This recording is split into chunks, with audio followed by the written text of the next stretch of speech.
começar aqui trazendo uma situação que eu tô revoltado, cara. Revoltado. É inacreditável o que aconteceu. E eu avisava, eles estão colocando juiz mineiro, juiz de Minas Gerais para apitar o jogo do Flamengo, sendo que o vice-líder é o Cruzeiro, que é de Minas. Eles vão fazer de tudo para prejudicar o Flamengo. Eles deram cartão amarelo inacreditável no Jorginho e depois eles tiraram o Bruno Henrique do jogo contra o Fluminense. Eles deram um cartão amarelo no Bruno Henrique, que foi pouco comentado, mas que o lance é inacreditável. Foi pênalti do goleiro do Santos, do Brasão, em cima do Bruno Henrique. Foi pênalti dele. Ó, eu tenho o lance aqui para mostrar para vocês, porque é inacreditável, cara. É inacreditável. Olha isso. Olha só.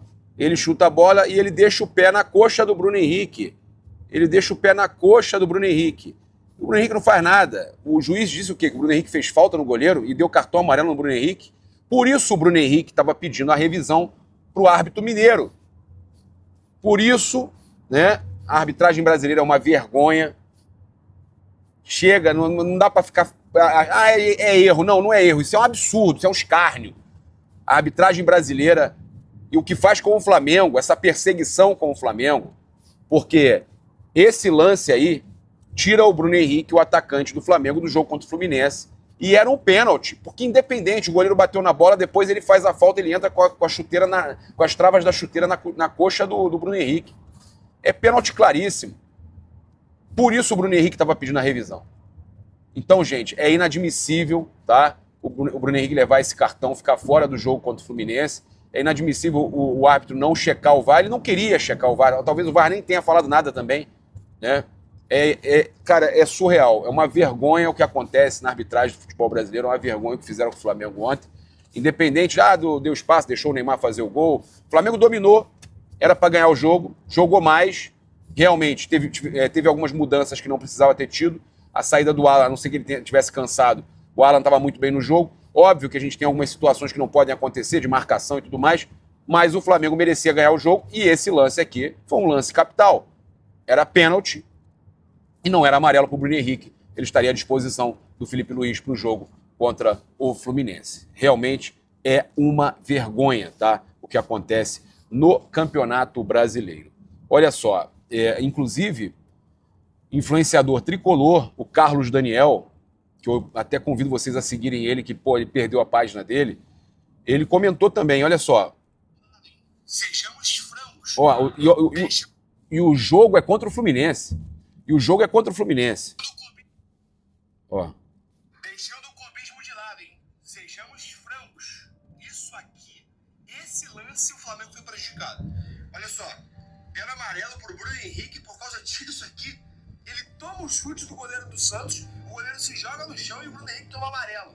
Foi o que aconteceu. Pior, além de tomar o amarelo, o Bruno Henrique está de fora do próximo jogo, que vai ser contra o Fluminense no Campeonato Brasileiro, porque ele tomou o terceiro cartão amarelo. Sim, se esse mesmo lance que você acabou de ver fosse no meio de campo, ninguém ia marcar nada, não ia ser falta, nem falta seria. É o Brasão, ele vai chutar, o Bruno Henrique vai tentar disputar, nem vai com força, nem encosta no Brasão. Brasão que chuta ele e mesmo assim o Bruno Henrique tomou o cartão amarelo. Cara, a gente comenta sobre futebol, deixando o clubismo de lado. Se fosse o meu time, se fosse qualquer outro time, eu estaria falando, sabe? São lances no futebol que são importantes e podem decidir um jogo. Pra você ter ideia, né? Não atrapalhou somente o Flamengo no jogo contra o Santos, como no próximo jogo contra o Fluminense. E o Flamengo vai perder um jogador muito importante pro seu elenco. Deixando o clubismo de lado, hein? Sejamos francos. Muito bacana do Carlos Daniel deixar o clubismo de lado e falar com seriedade sobre o absurdo que estão fazendo, a arbitragem está fazendo com o Flamengo. A vergonha, né? E beneficiando o próprio Fluminense, que ele torce. E foi legal da parte dele fazer isso, tá? Inclusive aí, a gente teve o Léo Pereira falando, né, sobre a questão do jogo de ontem, né, que aconteceu, né, do gol do Neymar. O Léo Ortiz, a gente sabe que está passando por exames aí, e acredito eu vai estar à disposição. Então o Léo Pereira falou o seguinte, olha, faltou ao time o último passe. Criamos pouco para uma equipe que está liderando o campeonato e que sempre marca gols. Faltou criação para poder concluir e sair com um resultado positivo. Sabíamos que eles jogariam por uma bola e tiveram essa chance. Foi um descuido nosso, e isso não pode acontecer com quem quer ser campeão brasileiro. Mas teve esse lance que a gente foi prejudicado também do Bruno Henrique, que era pênalti, tá? É o Neymar, né? Sempre que tem uma marcação diferenciada em cima dele, tem que ter, mas a gente fez o nosso jogo sem pensar muito no Neymar. A gente sabia que ele podia definir o jogo em uma jogada e, como eu falei, foi um descuido nosso, que não pode ter, né? E o Léo mesmo sabe disso, não pode ter esse descuido. Agora, o Flamengo sentiu também a falta de peças para a reposição. O Flamengo não avança na contratação de ninguém, a não ser que bote muito dinheiro na mesa. Porque eu falei que os russos sabem que o Flamengo recebeu à vista o valor do Gerson, os 25 milhões de euros à vista da multa do Gerson, e o Flamengo, para dar uma resposta para a torcida com relação à contratação, não vai medir o esforço, a questão financeira. O Flamengo vai querer pagar os tubos para trazer alguém, né? O Flamengo, leia-se José Boto, né? Que vai querer mostrar serviço e vai trazer jogador, vai pagar 3 vezes mais o valor do jogador, inclusive a informação que saiu ainda agora, ele pagando 3 vezes mais, cara, vou até postar aqui, 3 vezes mais é um esculacho. Olha só, notícia aqui do AS da Colômbia. Flamengo aumenta a proposta por Carrascal. Segundo o jornal AS Colômbia, o Flamengo aumentou a oferta por Jorge Carrascal do Dinamo Moscou. O rubro-negro subiu a proposta de 12 para 15 milhões de euros, cerca de 96 milhões de reais, para contratar o colombiano, que a melhor venda dele foi 6. O Flamengo vai pagar 3 vezes mais quase, 15. Carrascal já tem acordo encaminhado com o Flamengo já tem tempo, e agora o Flamengo trabalha para concretizar a contratação nos próximos dias. Ou seja, não tem nada de proeza de José Boto ou do Flamengo para contratar. O Flamengo está pagando muito caro para contratar o jogador. Essa é a realidade. Não tem nenhuma artimanha. Tu conseguiu aí, melhorou a situação. Não. Está pagando muito mais do que qualquer um pagaria no Brasil. Qualquer time pagaria no Brasil. Na verdade, ninguém pagaria, como minha esposa está falando, né? Ninguém pagaria.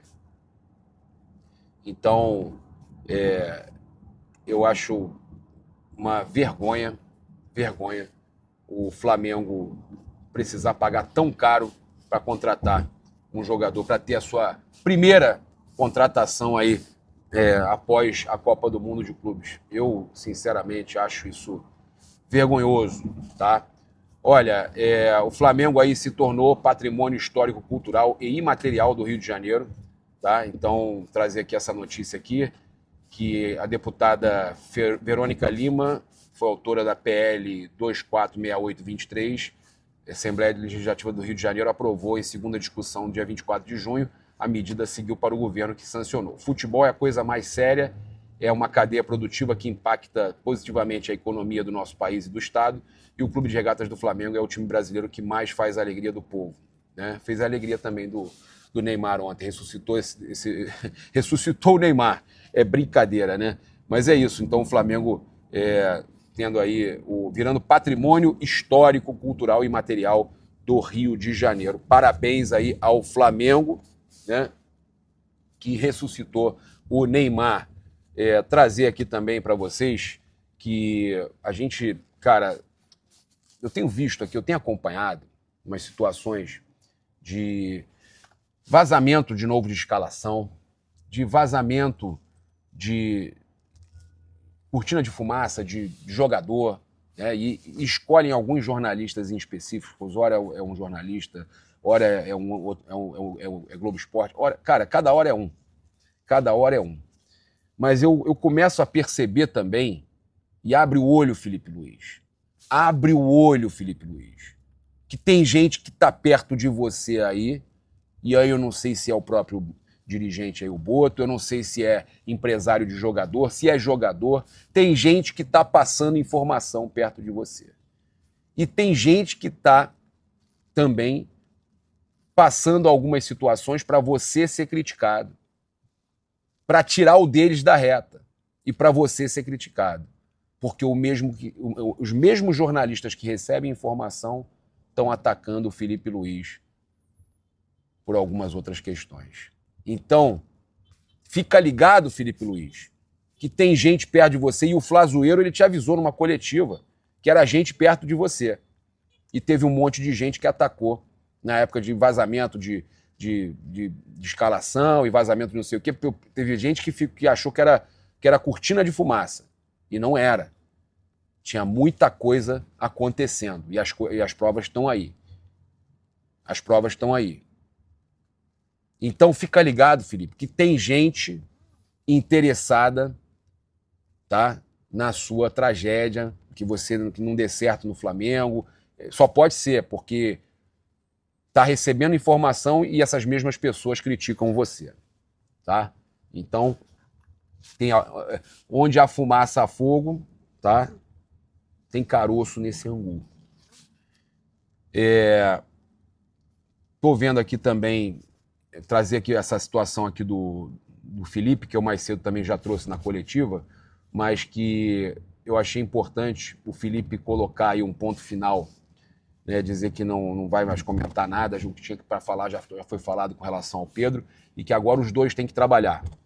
E Felipe, você precisa do Pedro, e o Pedro precisa do Felipe. Então, o Pedro tem que se dedicar nos treinos, o Flamengo vai jogar contra o Fluminense, é um jogo importante, o Pedro tem que estar à disposição, e eu acredito que vai dar tudo certo. Felipe vai acompanhar os treinos dele, vai utilizar o Pedro, porque vai precisar do Pedro contra o Fluminense. Passa a borracha, o Pedro faz o gol contra o Fluminense, comemora, abraça o Felipe. Felipe já falou que o assunto está encerrado. Então eu espero que vocês entendam que tanto um quanto o outro pode ter os seus erros, né? Eu já falei aqui que eu acho que o Pedro estava errado em uma série de coisas e que eu acho que o Felipe fez certo até de expor certas coisas e que também ele não podia perder o grupo, mas eu acho que não importa agora quem está certo e quem está errado. É hora de trabalhar, e foi isso que o Felipe falou. É hora de trabalhar, é hora de se unir, porque a gente precisa dessa união para vencer o Fluminense e para voltar aos trilhos, tá? Trazer aqui que um time espanhol anunciou a contratação de jogador do Flamengo, tá? Então, o jovem goleiro Caio Baroni, cria das categorias de base do Flamengo, foi anunciado nesta quarta-feira como o novo reforço do Celta de Vigo, da Espanha. 19 anos, o jovem tem 19, já tinha se despedido do Flamengo nas redes sociais, e ele falou o seguinte: saio com a cabeça erguida, com a certeza de que dei o meu máximo todos os dias, o Flamengo faz parte da minha história e vai ficar no meu coração para sempre. Ele é muito bom, tá, o Caio Baroni. Então o Flamengo liberou o jovem goleiro sem custo, mas manteve 30% dos direitos do atleta, e o Celta de Vigo ficou com 70% por contrato válido até 2028. A princípio, o Caio chega para reforçar o time B. Então, a gente sabe que o Flamengo vai estar fazendo isso, algumas negociações para ganhar no futuro. O Flamengo mantém 30% e ele está na vitrine lá na Europa, num clube espanhol, o Celta de Vigo. Tá? Então, o Caio Baroni, jogador do Flamengo, deixou o Flamengo e agora o Flamengo só tem 30% dele, mas ele está na vitrine lá no futebol europeu. Trazer aqui, para a gente finalizar, que o Wesley autorizou negociações, tá, com o Zenit. Tá? O Flamengo pode vender o jogador, a Roma fez uma proposta que não agradou o Flamengo. O Flamengo tem o Zenit também interessado, o Fabrício Lopes aí no Jornal O Dia trouxe que a proposta do Zenit deve bater na mesa aí a qualquer momento. Tá? Então, o Flamengo espera receber essa proposta de 30 milhões de euros, o Zenit pode vir com 28 mais metas, alguma coisa nesse sentido, e o lateral aceitaria jogar com o Gerson novamente lá no Zenit agora, né? Porque o Gerson está lá, já foi apresentado. Então, o Zenit, segundo o jornalista, já ofereceu inicialmente 25 milhões de euros mais variáveis, que chegariam ali a 28, e pode ser que eles aumentem, tá? Se ele arredondar isso para 30 milhões de euros, a chance do Wesley ir para o Zenit jogar com o Gerson novamente, ela existe. Tá? Então, o jornalista também trouxe que o Wesley deu aval para ser vendido ao Zenit pelo fator do Gerson tá lá e tudo mais. Então, o Gerson e o Wesley podem se juntar novamente agora na Rússia. Lembrando que o Flamengo recebeu à vista pelo Gerson, mas pelo Wesley provavelmente será uma negociação parcelada. De qualquer forma, é um valor alto e eu só espero que o Flamengo não continue pagando alto para contratar jogador, só para dar uma satisfação